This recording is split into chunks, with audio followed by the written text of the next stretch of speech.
Capítulo 2: A moda e os códigos. Vestir-se é um ato político. Nada do que vestimos é aleatório, neutro ou puramente pragmático. Por meio da moda, conseguimos compreender, explicar e até mesmo transformar a sociedade. A análise de vestimentas é uma chave interpretativa central para entendermos os hábitos, culturas e valores. A ideia de que, inocentemente e guiadas apenas por nosso gosto pessoal, escolhemos uma peça para levar para casa é tão falsa quanto problemática. Não se pode falar em acaso no que diz respeito à moda, e vários são os fatores que determinam o que vestimos. Roupas são ferramentas de comunicação, capazes de dizer coisas complexas antes mesmo de a gente fale. A não ser que resolvamos defender o mundo nudista, a roupa vai continuar sendo um tema relevante. Roupa não é só indústria, identidade, tendência, etiqueta ou grife. Roupa não é só moda. A roupa também não é, nem nunca foi, uma resposta objetiva e neutra a necessidades materiais. Vestimentas não surgiram apenas para nos proteger do frio ou para cobrir nossos pudores, por exemplo. Tampouco existem necessariamente para tornar a nossa vida mais prática ou confortável. Desde sempre, a roupa que usamos tem a função de nos diferenciar. Os melhores caçadores usavam peles. As mulheres da aristocracia usavam tecidos tingidos. Os pobres da classe trabalhadora na Revolução Francesa não usavam culotte e por isso ficavam conhecidos como os sans-culottes ou sem culottes. Cientistas e médicos usam jaleco branco, juízes usam toga e mulheres empresárias que querem parecer bem-sucedidas usam salto alto com sola vermelha. Por meio da roupa, diferentes assimetrias sociais são produzidas e reproduzidas e compartilhadas. A historiadora e diretora emérita do Centro para Estudo das Roupas Regionais do Museu Fowler, na Universidade da Califórnia, em Los Angeles, a UCLA, Patricia Rief Anawalt, escreveu um livro inteiro, A História Mundial da Roupa, mostrando como a vestimenta colaboradora na formação de assimetrias sociais. Desde as saias de fibra vegetal do período neolítico, as vestes cerimoniais da África subsaariana contemporânea, passando pela mudança no tratamento do linho egípcio, pelas togas clássicas gregas, pelos robes xamânicos dos mongóis, pelos kimonos japoneses, pelos saris indianos, pelos hijab no Oriente Médio e pelas tirolesas nos Alpes suíços. A roupa sempre foi instrumentalizada para comunicar hierarquias sociais, políticas e econômicas. Humanos tingem fibra vegetal para produzir peças que cobrem seus corpos há muito tempo, pelo menos 30 mil anos, de acordo com algumas fibras tingidas de rosa, preto e turquesa, encontradas na caverna Dzudzuana, na Geórgia. De fato, algumas das evidências mais antigas preservadas de uma roupa confeccionada em fibra vegetal foi identificada em achados arqueológicos que datavam de 6.500 a.C., na caverna Nahal Nemar, em Israel, e se tratava possivelmente de um chapéu cuja função era anunciar a idade das pessoas que usava. A maneira como nos vestimos é, portanto, um meio efetivo de comunicar desigualdades de classe e de sedimentar hierarquias de gênero e raça. A construção daquilo que achamos elegante, refinado ou apropriado é profundamente marcada pelos privilégios que derivam da classe social a que pertencemos, ou da nossa raça. Calçar chinelos para ir a um shopping de bairro de elite é uma experiência que pode ser bastante diferente a depender da cor da pele de quem o faz. Usar um blazer com corte masculino faz a mulher parecer mais poderosa, de acordo com alguns estilistas e consultores de moda. A mesma peça de roupa, feita na mesma fábrica por trabalhadores em condições análogas à escravidão, tem o seu valor quintuplicado se receber uma etiqueta de grife. Apesar de a roupa ser capaz de, como toda forma de discurso, reforçar estruturas de poder constituídas, ela tem ainda o potencial de contestá-las. Como forma de consumo, a roupa nos faz questionar e repensar a organização do mundo em que vivemos. As roupas disponíveis não são apenas um reflexo objetivo da sociedade, mas um meio capaz de transformar estruturas e de estar profundamente conectada à tradição criativa de produção de imagens. Se, por meio da roupa que usamos, podemos trazer à tona e expor os pilares que sustentam arranjos sociais injustos, a prática consiste de escolher o que vestimos, a prática consciente de escolher o que vestimos possibilita questionar e resistir a esses arranjos. Obviamente, não será apenas pelas roupas que mudanças estruturais irão acontecer, mas ignorar a potência do que e como nos vestimos é um erro grave. Início de um subcapítulo: As roupas entre a individualidade e a sociedade. As roupas não são meros produtos culturais ou expressões de uma individualidade sem contexto histórico ou social. O que achamos bonito ou feio é pautado pela sociedade em que vivemos e pelas relações de opressão e privilégio que nos rodeiam. Acreditar que é bonito ser magra com pernas compridas tem muito mais a ver com esse fenótipo característico das pessoas do Norte Atlântico, que representa extensivamente a hegemonia cultural que colonizou o restante do mundo, do que com o critério objetivo de beleza.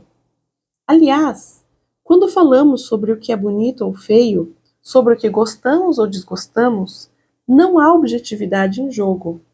A definição do belo é uma discussão filosófica. Pensemos, por exemplo, em Aristóteles e sua defesa de simetria e harmonia. Beleza é uma ideia, não é um fato ou um dado objetivo.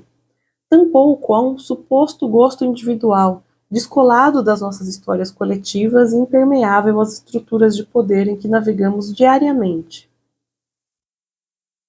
Basta ver que todo tipo de roupa foi considerado adequado e natural em sua época, mas se tornou em seguida ultrapassado e descabido. Roupa também é paixão e vontade, um jeito de expressar desejos visuais, de se divertir com o dia a dia, de se permitir alguma dose de leveza. O modo como nos vestimos pode ser também uma herança familiar, dos estímulos e desestímulos que recebemos para pensar a nossa identidade e para expressar nossas vontades. Muitos elementos formam o nosso vestir. Roupa não é só arte, tampouco uma simples ferramenta pragmática isolada do desejo. Não à toa, o processo de se vestir com o que é socialmente construído como roupa feminina para uma mulher trans é tão importante, sendo citado por muitas como um dos pedaços mais fundamentais do processo de transição. Como somos lidas, ou melhor, como gostaríamos de ser lidas, é parte do que forma a nossa identidade social. Vestir-se é uma faceta profundamente relevante da nossa formação subjetiva e uma das práticas desse contínuo fazer a si mesma que cria identidades em um mundo em constante transformação. Vale inclusive lembrar que vestimos o corpo que imaginamos ter, e não o corpo que temos. E isso só prova o quanto o ato de colocar uma roupa é muito mais subjetivo do que imaginamos. Pesado essa. Roupa é também uma linguagem. Por isso, aquele que domina melhor os códigos se comunica melhor. Não só isso, mas as interpretações de cada símbolo são diretamente ligados ao intertexto de quem o lê, da compreensão e do julgamento de cada sociedade, dos preconceitos e também das suposições sobre qual espaço social cada grupo poderia ou deveria ocupar. As peças de roupas não representam só uma realidade social, ou comunicam esteticamente os personagens de uma época, como um dado estatístico e científico. Isso implica que a roupa pode ter um papel ativo na construção da imagem do indivíduo, interferindo nos processos que produzem e reproduzem nas diferenciações políticas baseadas em gênero, raça e classe. Um dos maiores nomes da semiótica, Roland Barthes, nos ensinava já nos anos 1960 que não há diferença entre ler e ver, uma vez que imagens, roupa e imagem, são compreendidas como textos a partir de uma leitura que não é meramente técnica, mas profundamente emotiva. Em resumo, um vestido é um objeto muito mais próximo de um quadro de Picasso do que uma cômoda. Ou seja, uma peça de roupa diz muito mais sobre coisas do que cumpre uma função prática. E nós certamente podemos ter mais voz sobre o que é dito. E já que entramos na semiótica, vale a pena entender um pouco melhor a teoria de Barthes. Ele explica que o signo visual é tudo aquilo que compõe uma imagem, as linhas, as cores e as formas. Essas são as primeiras percepções que temos de uma imagem, para apenas depois identificarmos se se trata de uma blusa, uma calça ou um vestido. Nossa capacidade interpretativa, contudo, não para por aí, pois, em seguida, imprimimos significados à imagem. E disso deriva toda a nossa memória, o nosso contexto social e cultural, tudo o que nos ensinaram sobre roupa e o vestir. É um fluxo mental incontrolável em certa medida. E isso nos mostra que é impossível tentar determinar por nossa conta o que vão achar da roupa que usamos. O que cada peça significa depende diretamente do intertexto de quem a olha. Essa ideia talvez pareça um tanto desesperançosa, mas na verdade pode ser bastante libertadora. Não podemos controlar a mensagem, por que não controlar o que podemos? Se não podemos controlar a mensagem, por que não controlar o que podemos? Ou seja, usar a roupa que a gente gosta, de acordo com nossos próprios significados e de acordo com nossa própria percepção dos valores que entendemos, que devam ser priorizados. Os indivíduos e a sociedade estão em um contínuo processo de construção mútua, e pela roupa conseguimos compreender, dar visibilidade e até mesmo influenciar esse processo. Não por acaso, o questionamento das estruturas sociais que nos oprimem também trouxe tentativas de endereçamento de questões relacionadas ao corpo e à roupa. Toda a ideologia body positive, por exemplo, tão discutida nos dias de hoje, parte dessa premissa de que as formas corporais são individuais e que a roupa deve ser feita para que o estilo de quem veste não precise ser definida pelo que há disponível para aquele tamanho. O tamanho de uma roupa não pode definir uma forma de se vestir, justamente porque, enfim, estamos conseguindo nos organizar para dizer que não há só um jeito de ser bonita, e que a indústria da moda deve pensar em tamanhos que funcionem para todos os corpos humanos.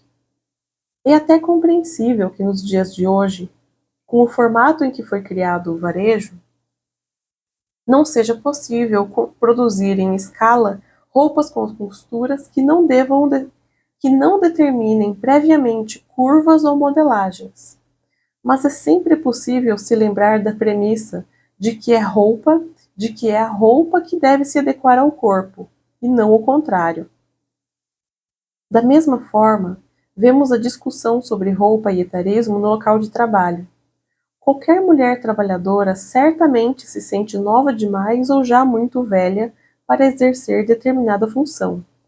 E é possível que algumas estejam naquela posição de gata de Schrödinger, versão patriarcal, em que se sentem simultaneamente muito novas e velhas demais para fazer determinada atividade. Entram em cena, então, os óculos de acetato para nos sentirmos mais jovens, ou uma camisa sóbria e abotoada até em cima para nos sentirmos mais madura. mais maduras. As roupas não vêm, em geral, apenas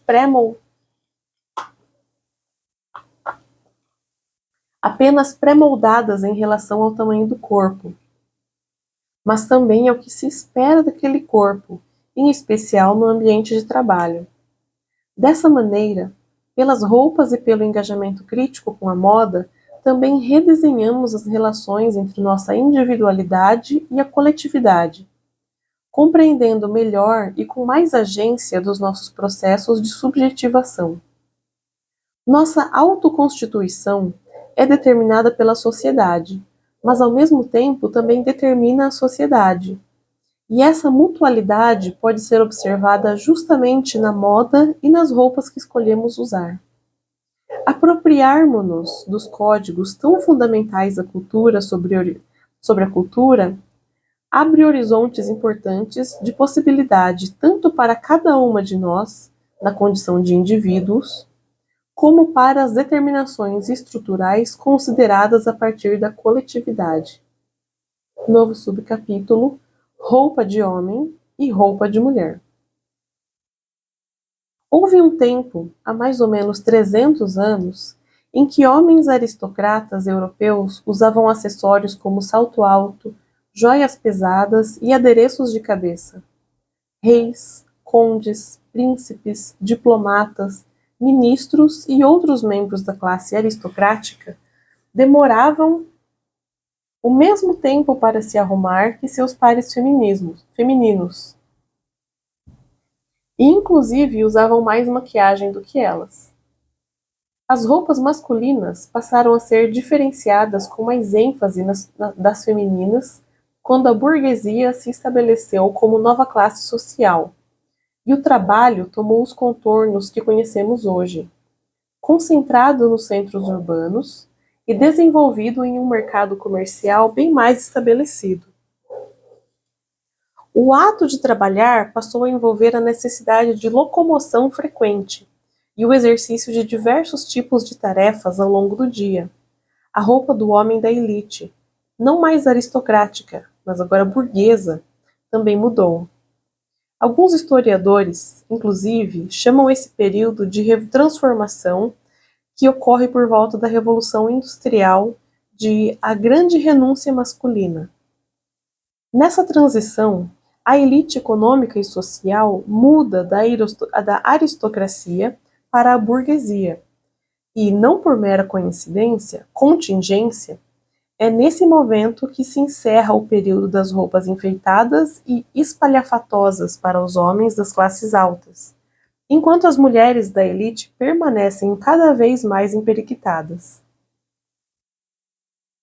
Nesse contexto da modernidade europeia, o homem burguês, hétero e branco, evidentemente, ficava a maior parte do tempo fora de casa, ocupando quase que com exclusividade todos os metros quadrados do espaço público.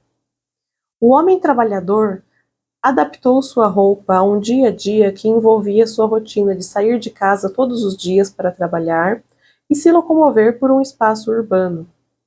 Ao contrário dos nobres, os membros da burguesia em formação não viviam encastelados nem cercados de serviçais. O homem burguês tinha orgulho de trabalhar e de não viver apenas consumindo os impostos pagos pelo povo.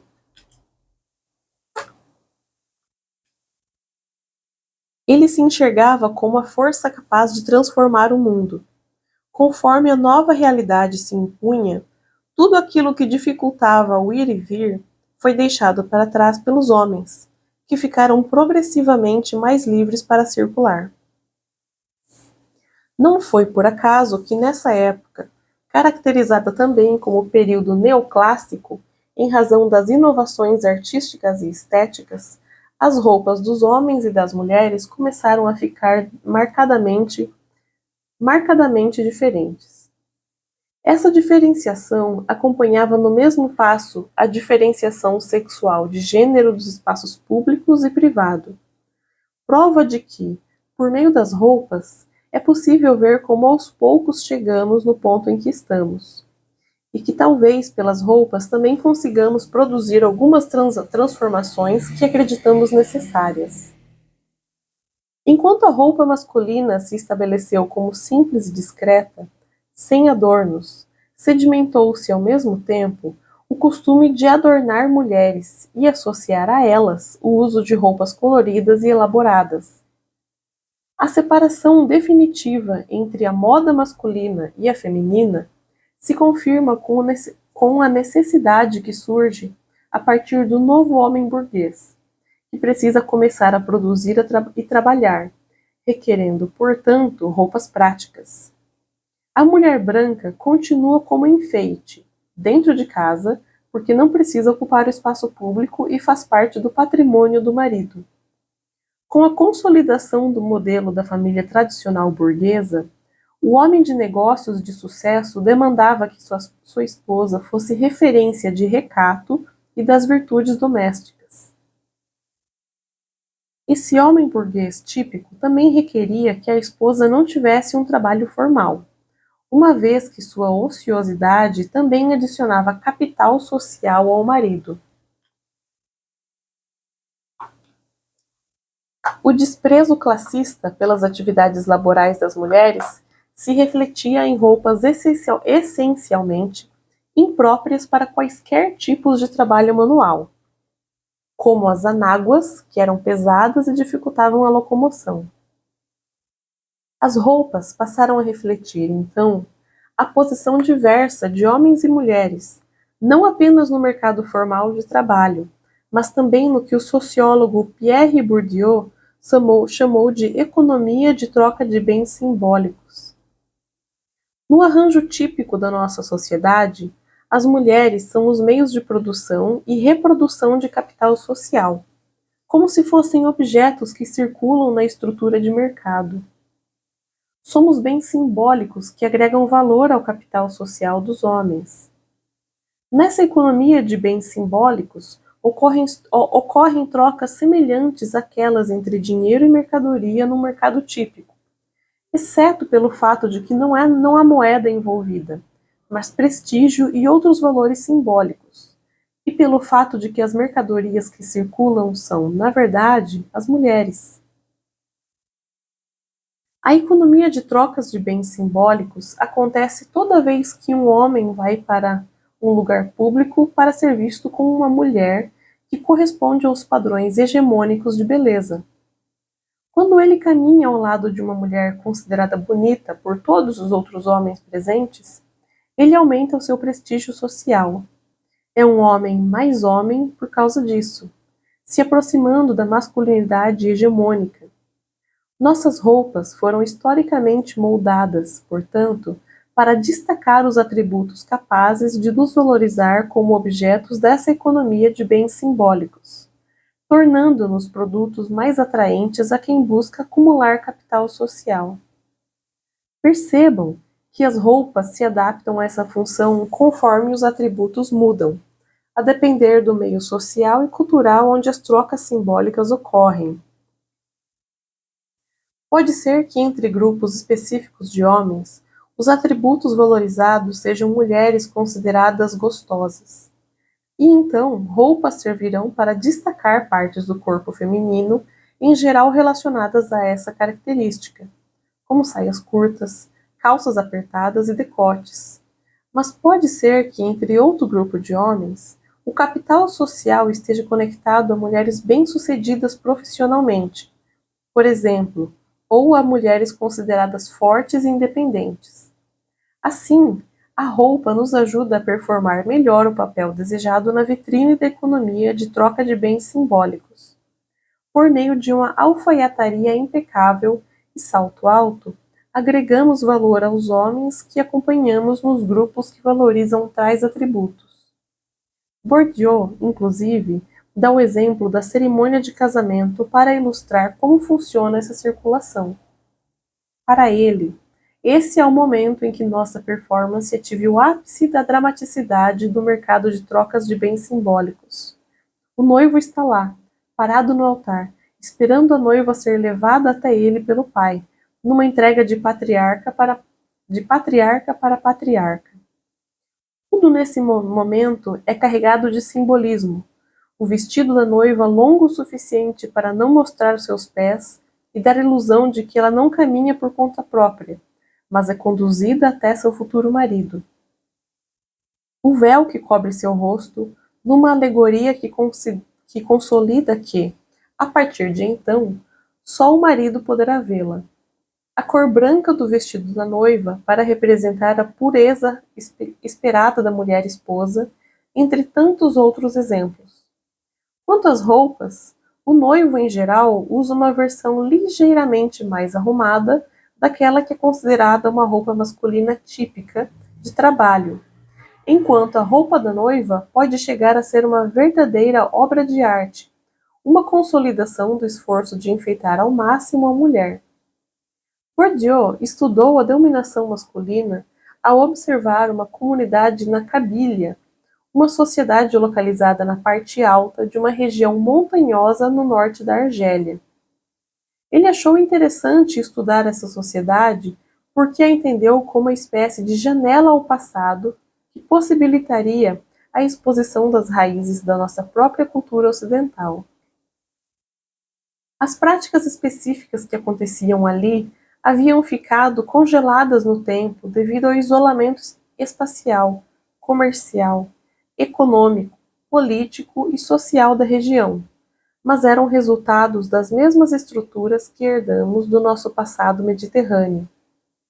Dessa maneira, foi possível transformar comportamentos que normalmente naturalizamos em objeto de estudo crítico. Foi observado a Cabília que Bourdieu desenvolveu uma teoria que vivemos de acordo com uma cosmologia androcêntrica falo-narcísica. Um belo nome, convenhamos, ainda que um tanto assustador. De acordo com o sociólogo, as categorias masculino e feminino estão inseridas em um sistema de oposições homólogas, com significados que vão além da sexualidade. Quente e frio, alto e baixo, seco e úmido, pequeno e grande, largo e fino, cíclico e pontual, divino e secular, são exemplos de como organizamos o mundo nessas oposições homólogas. Esses pares, no entanto, não são a princípio constituídos como diferenças sexuais, mas estão culturalmente inseridos em uma topologia sexualizada do corpo socializado. Ou seja, os opostos em si mesmos nada têm a ver com o feminino ou masculino, mas uma vez que entram na nossa cosmologia androcêntrica, são de imediato categorizados como um ou outro. Quando cada parte do par passa a ser associada ao masculino ou ao feminino, elas são então absorvidas respectivamente por homens e mulheres, e expressas no corpo de cada um deles. Essa explicação complexa pode ser resumida da seguinte maneira: as diferenças em geral entendidas como naturais entre homens e mulheres decorrem na corporificação desse sistema de posições homólogas. Não podemos falar em diferenças naturais entre homens e mulheres, pois em nenhum lugar conseguimos encontrar um corpo feminino ou masculino que não tenha sido socializado. Com frequência, ouvimos que os homens são mais altos ou mais musculosos que mulheres, mas desconsideramos como mulheres estão desde sempre e literalmente precisando se encolher e se diminuir para cumprir com essa expectativa. Bourdieu inverte, portanto, a relação entre causa e efeito nas diferenças naturais e sociais. Não são as diferenças naturais que determinam as assimetrias sociais entre homens e mulheres. Ao contrário, são as diferenças socialmente construídas que acabam por naturalizar as assimetrias entre os gêneros. Nesse mesmo sentido, a historiadora de roupas Anne Hollander sustenta que devemos considerar as roupas masculinas e femininas em conjunto para entender as expectativas sociais a respeito das relações entre homens e mulheres. Assim como Bourdieu, Embora sua análise seja focada nas vestimentas, Hollander também entende que a sexualidade é o principal critério de organização do mundo em duas categorias, masculino e feminino. E essa divisão se apresenta por meio das roupas e é incorporada por todos nós, dia após dia, na maneira como nos vestimos. O próprio Bourdieu cita as práticas de amarrar a cintura das mulheres por meio de peças desenvolvidas especificamente para esse fim, ou as ombreiras reservadas aos homens. Mais de 3 séculos se passaram desde que os homens conseguiram acessar vestimentas mais confortáveis e práticas. E aqui estamos nós, mulheres, usando roupas apertadas e saias curtas, que diminuem a largura da nossa passada, levando a tiracolo bolsas que sobrecarregam o nosso andar e calçando sapatos que muitas vezes são verdadeiros empecilhos à locomoção. Até hoje, as roupas femininas não têm bolsos de tamanho suficiente para dispensar o uso da bolsa. Os homens, por sua vez, saem por aí com roupas largas e confortáveis, carteira no bolso e sapatos feitos para aliviar os pés o tanto quanto possível. Essa herança moderna maldita precisa ser endereçada em todo o seu significado. É uma ideia tão incorporada na cultura ocidental que nem sequer nos atentamos a ela. E por aqui deixamos uma observação importante. Quando falamos de roupa, falamos da ideia coletiva de vestimenta. Nós entendemos que mulheres que alegam não querer bolso nas roupas porque adoram carregar uma mochila ou uma bolsa, é legítimo que individualmente a gente adore mini saia e não se incomode em se equilibrar no salto alto. A discussão, entretanto, precisa ser maior do que nosso gosto pessoal. Por que será que a indústria da moda segue criando roupas que aumentam a mobilidade e o conforto masculino e seguem limitando o movimento das mulheres, assumindo que, sim, feminino é sinônimo de sacrifício? A famosa frase I don't think about comfort when I design, eu não penso em conforto quando crio, foi dita por Christian Louboutin, não sei, idealizador da sola vermelha dos sapatos contemporâneos, em uma evidente alusão aos saltos de Luís XIV.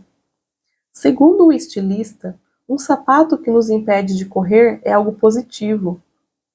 Mais uma vez, a assimetria entre homens e mulheres é escancarada no debate sobre roupas. Afinal, a restrição da mobilidade não é algo novo, recente, tampouco positivo. Nós nem sequer conseguimos imaginar um homem trabalhando em pé, o dia inteiro, com um calçado projetado para gerar dores nos pés. E para não parecer exagero, basta nos lembrar como milhares de mulheres se submetem a cirurgias dolorosas e perigosas para conseguirem usar saltos de design como Louboutins. Parece evidente, portanto, que o sacrifício, cujo espectro vai desde a abdicação do conforto a colocar a própria vida em risco, faz parte do debate sobre moda. E não poderia ser diferente. Afinal, a dor e o sofrimento estão constitutivamente relacionados ao bom comportamento feminino.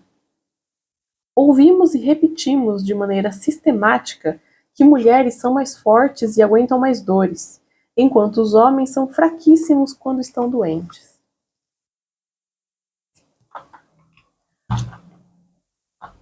Também nos acostumamos a celebrar e valorizar a maternidade, e jamais a paternidade, do sacrifício, romantizando a exploração do nosso trabalho reprodutivo.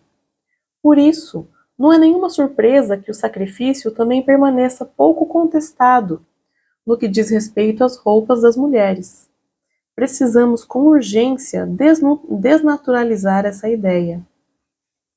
A intelectual Susan B. Kaiser nos ensinou que a moda é um constante processo social de negociação e navegação por códigos previamente estabelecidos.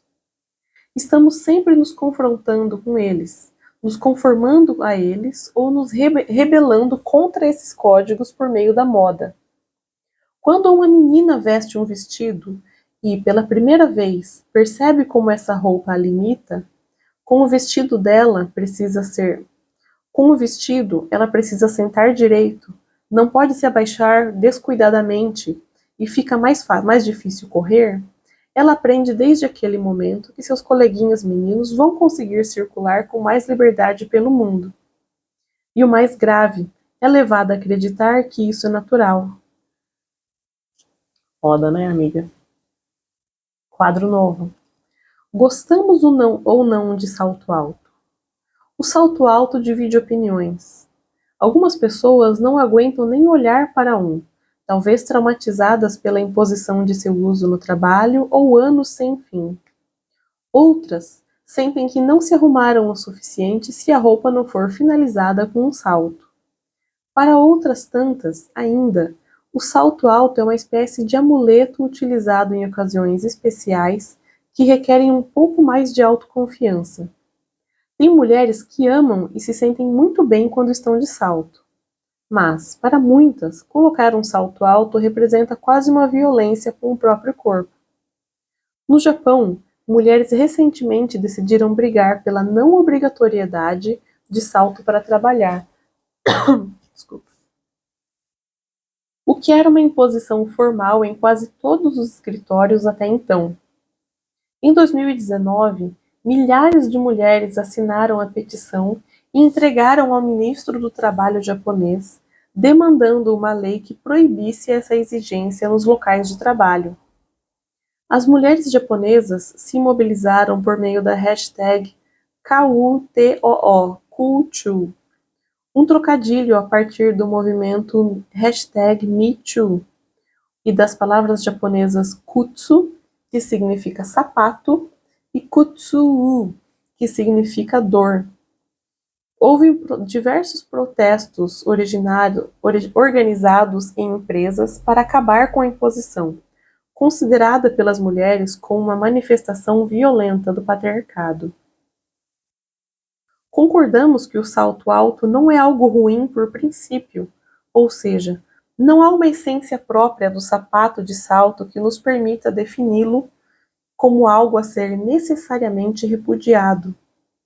Para muitas pessoas, o salto alto pode representar coisas incríveis, aliás. No Japão, um documentário de 2016 chamado High Heels Revolution, a Revolução do Salto Alto, contou a história da transição de gênero de Natsuki.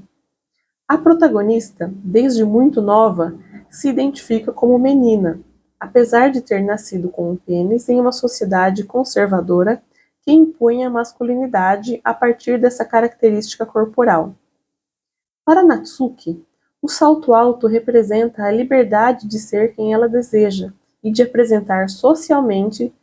se apresentar socialmente de acordo com sua identidade de gênero. Em especial, quando falamos de roupa, é bem difícil que uma peça carregue um valor positivo ou negativo em si mesma. Faz parte da nossa proposta crítica aqui subverter esses propostos valores que tentam nos enfiar goela abaixo. E para isso, não é suficiente apenas trocar uma normativa por outra, ou seja, a resposta política para uma imposição do salto alto como o único código aceitável para mulheres profissionais não pode ser simplesmente a sua rejeição.